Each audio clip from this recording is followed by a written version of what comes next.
It's important to understand the environmental issues in the Philippines that existed before Typhoon Haiyan and how they worsened the destruction of the typhoon. Deforestation and its consequences is the most important ecological problem in the Philippines.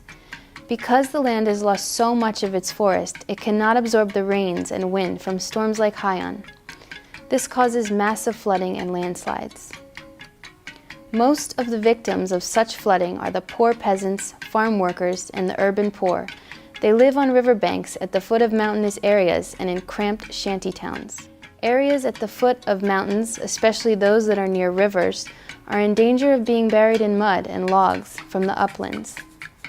The Philippine government has no competent plans in place to create decent housing for the thousands of residents living along riverbanks and other endangered areas. Even putting aside the probable effects of global warming, there are very serious problems from the excessive logging and mining that's been going on in the Philippines for centuries. Since the 1960s, U.S. and other foreign corporations and their Philippine partners expanded the mining, logging, fishing, and plantations for export.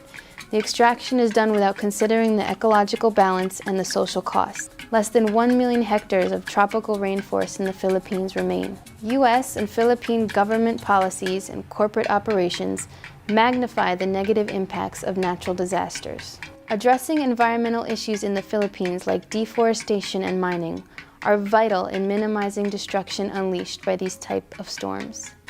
One other angle of the super typhoon which many are addressing is the responsibility of first world countries in being the main contributors to greenhouse gases, global warming, and overall climate change.